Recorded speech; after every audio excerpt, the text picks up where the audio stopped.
We all know the feeling of opening the fridge, finding a container of forgotten greens that have slowly wilted into a brown mush, and guiltily tossing them in the trash. No one actively wants to waste food.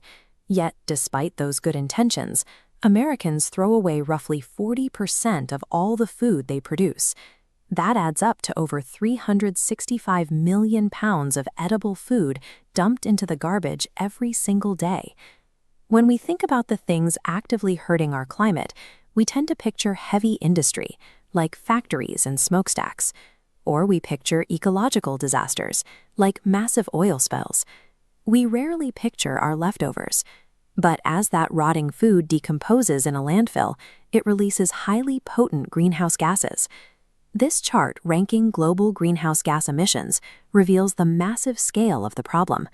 If food waste were its own country, it would be the third largest emitter on Earth. Only two actual nations outpace the emissions of our discarded food: China and the United States. While all of these resources go to rot, about 1 in 8 Americans still lack a steady supply of food to their tables. We are trashing our planet to grow food that nobody eats. Since nobody actually likes wasting food, the question is why we are doing it at such a massive scale.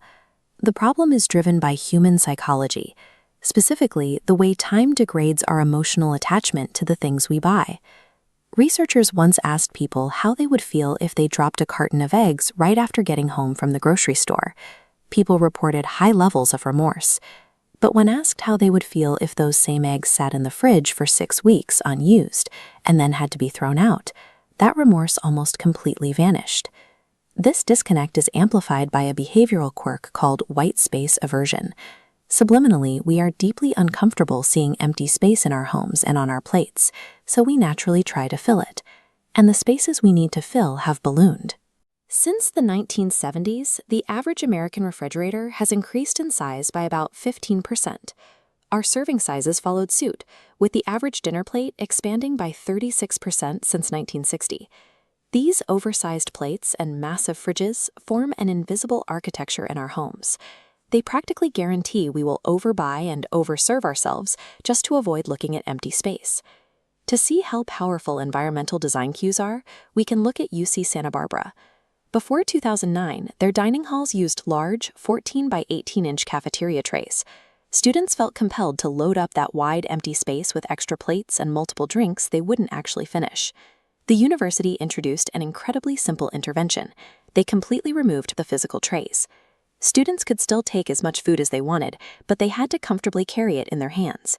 Without that extra real estate to fill, the amount of food wasted per person plummeted by exactly 50%. UC Santa Barbara serves about 13,000 meals a day.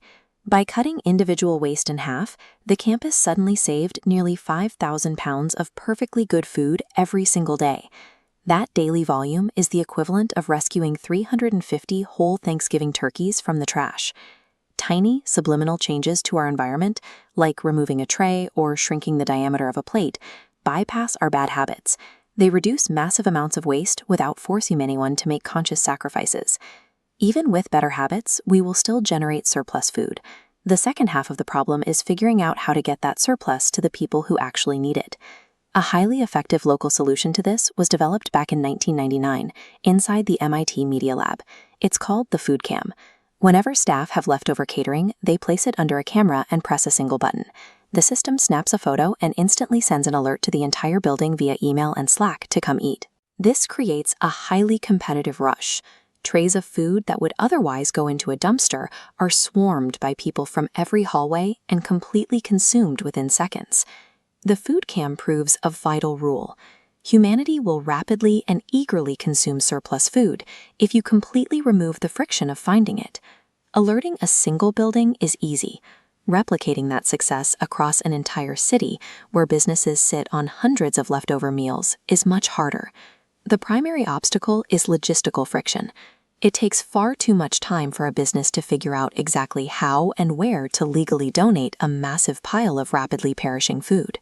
A startup called Copia, founded by Komal Ahmad, works as a digital bridge to solve this. The app makes the logistics of donating surplus food as easy and intuitive as calling a rideshare. This system faced a massive stress test managing the catering surplus during Super Bowl 50. Over just 2 days, the app recovered enough untouched, high-end food, like lobster rolls and pulled pork, to fill 4 16-foot refrigerated trucks. They fed 23,000 people. Diverting this edible food to shelters does 2 things at once. It fights community hunger, and it directly slows the greenhouse gas emissions that would have come from a landfill. Food waste is a solvable design flaw. By shrinking the plates we eat on, demanding smarter logistics, and supporting the apps that redirect our surplus, we can feed our communities and cool the planet with what we already have.